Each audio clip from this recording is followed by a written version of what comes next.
चलिए अब देखिए, एल्कीन से भी पढ़ा रहा था ना, सममित एल्कीन पढ़ा दिया। अब असममित एल्कीन बी, असममित एल्कीन।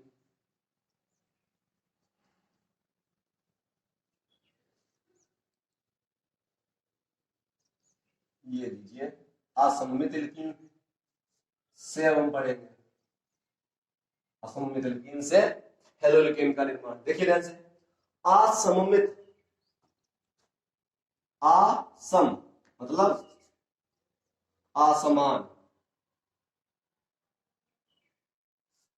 असमान, असमान क्या संरचना जो उसकी है, स्ट्रक्चर जो उसका है, समान नहीं होना चाहिए, असमान। तो ऐसा मैं आपको एग्जांपल दिखाता हूं, बहुत से हैं लेकिन मैं एक ही दिखाता हूं, जितना इंटर में आपको सिलेबस में दिया हुआ है। मतलब करने के लिए बहुत कुछ कर सकते हैं, आपको केवल समझना है, फिर आप तो कर लो खुद। चेक करिए, डबल बॉन्ड के इधर एक कार्बन है और डबल बॉन्ड के इधर दो कार्बन है। कार्बन कितना है? दो कार्बन, एक कार्बन। समझ में आता है? हो गया ना? भिन्न भिन्न हुआ। ये भिन्न भिन्न मतलब ये असममित एल्कीन। डबल बॉन्ड के इधर और इधर अगर कार्बन की संख्या समान है, सममित एल्कीन।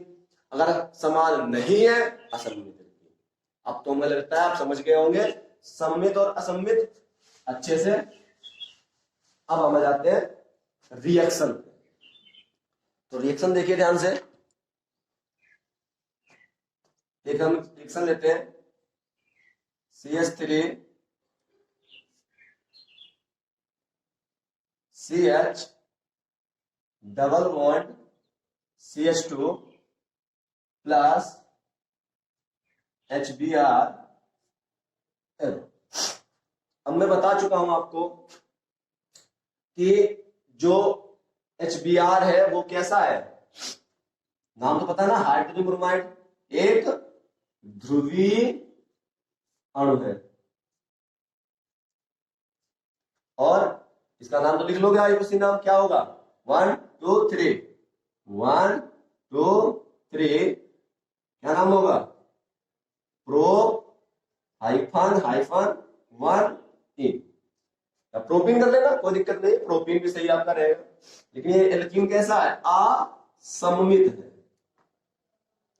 ये एल्कीन असममित एल्कीन है।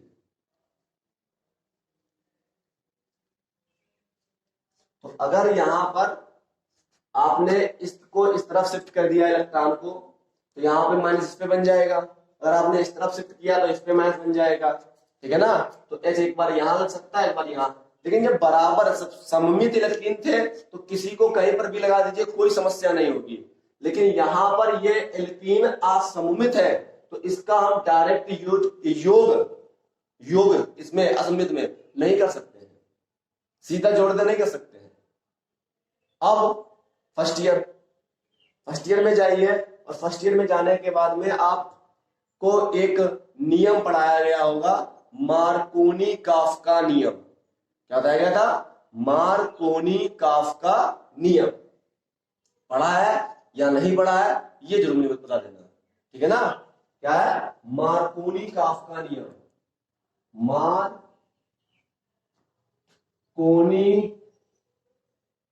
कॉफ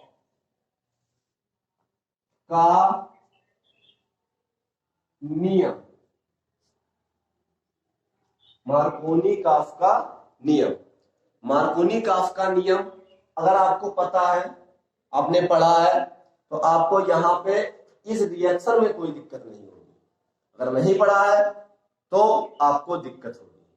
तो मार्कोनी काफ्का नियम क्या है,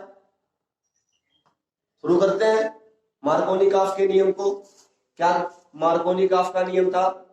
ध्यान से देखिए, मार्कोनी काफ्का नियम कहता है कि जब किसी असममित एल्कीन पर किसी ध्रुवीय अणु का योग होता है, मैंने क्या बोला है, जब किसी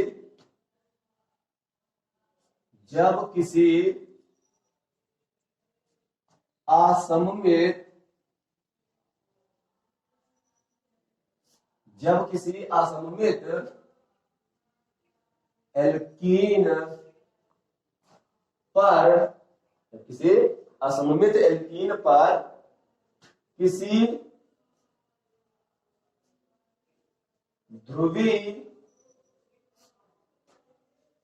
अणु का योग,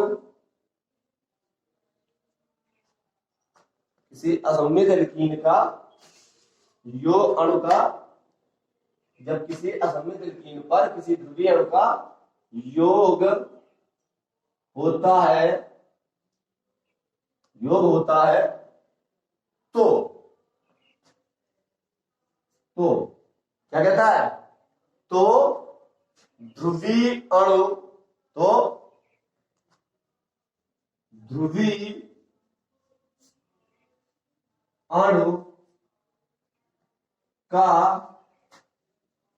ऋणात्मक भाग, ऋणात्मक भाग उस द्विबंधित,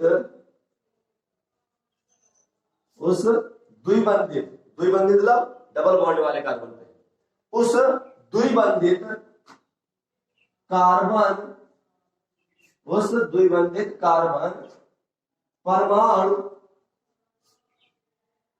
से जुड़ता है, उस द्विबंधित कार्बन परमाणु से जुड़ता है जिस पर हाइड्रोजन, इस पर हाइड्रोजन परमाणुओं, हाइड्रोजन परमाणुओं की संख्या कम होती है, हाइड्रोजन परमाणुओं की संख्या कम होती है, ठीक है ना, कम होती है। समझ में आ गया। मार्कोनी का नियम क्या कहता है, जब किसी असममित एल्कीन पर किसी ध्रुवीय अणु का योग होता है तो ध्रुवीय अणु का ऋणात्मक भाग, ऋणात्मक मतलब क्या हुआ, Br, क्योंकि Br माइनस है ना, प्रबल ऋण विद्युतीय तत्व है, Br माइनस है, तो Br माइनस कहां लगेगा यहाँ पे, तो देखो वहां पे कहां लगेगा, तो ध्रुवीय अणु का ऋणात्मक भाग उस द्विबंधित कार्बन परमाणु से जुड़ता है जिस पर हाइड्रोजन परमाणुओं की संख्या कम होती है। यहां देखिए 2 हाइड्रोजन, यहां देखिए 1 हाइड्रोजन, तो कहां जुड़ेगा ये Br माइनस, यहां जुड़ेगा, और धनात्मक भाग, और धनात्मक भाग अधिक,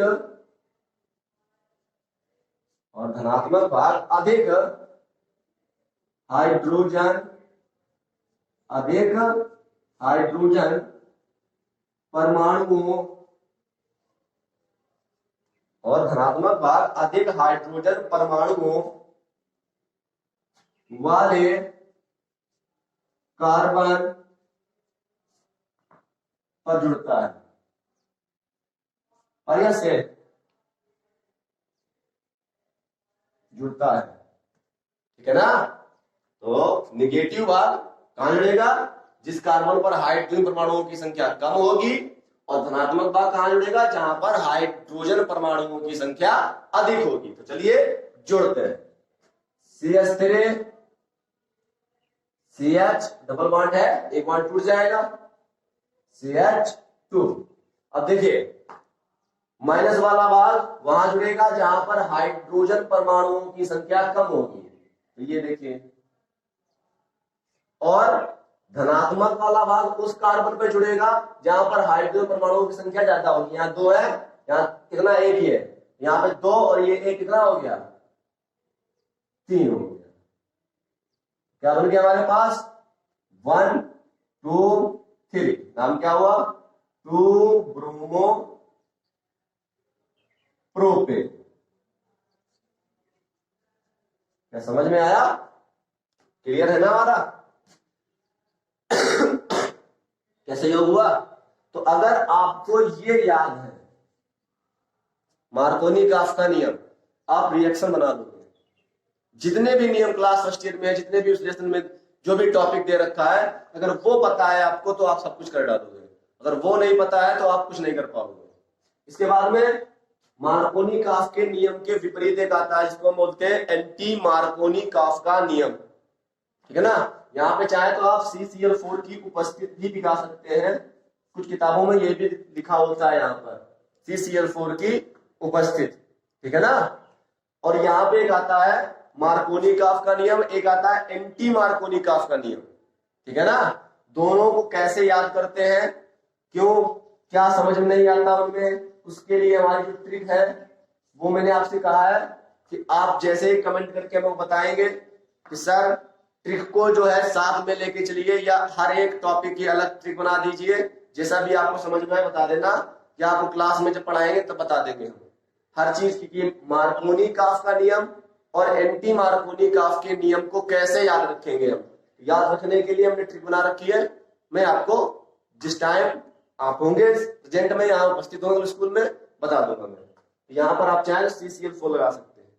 तो एक एंटी मार्कोनी-काफ का नियम है वो भी बताऊंगा, ठीक है ना। तो पहले ये आपको समझ में आया है या नहीं ये बता दीजिए। मैंने क्या कहा, मार्कोनी-काफ का नियम समझिए, जब किसी असममित एल्कीन पर किसी ध्रुवीय अणु का योग होता है तो ध्रुवीय अणु का ऋणात्मक भाग उस द्विबंधित कार्बन परमाणु से उस कार्बन परमाणु से जुड़ेगा जिस पर क्या होगा, हाइड्रोजन परमाणुओं की संख्या कम होती है। तो यहाँ पे देखिए एक, यहाँ पे देखिए दो, आप खुद समझ रहे होंगे कि किस पर हाइड्रोजन परमाणुओं की संख्या कम है, यहाँ या यहाँ कम है ना, तो यहाँ पर Br लगेगा हमारा। और धनात्मक वाला भाग उस कार्बन परमाणु से जुड़ता है जिस पर हाइड्रोजन परमाणुओं की संख्या अधिक होती है, यहाँ पर अधिक है, धनात्मक वाला यहाँ लग गया, क्या बन गया, 2 ब्रोमोप्रोपेन। अब ये ऐसा क्यों होता है ये तुमको मैकेनिज्म में समझ में आएगा जब आप इसकी क्रियाविधि पढ़ोगे, ठीक है ना। क्लियर है ना ये पूरा, चलिए नोट कर लीजिए।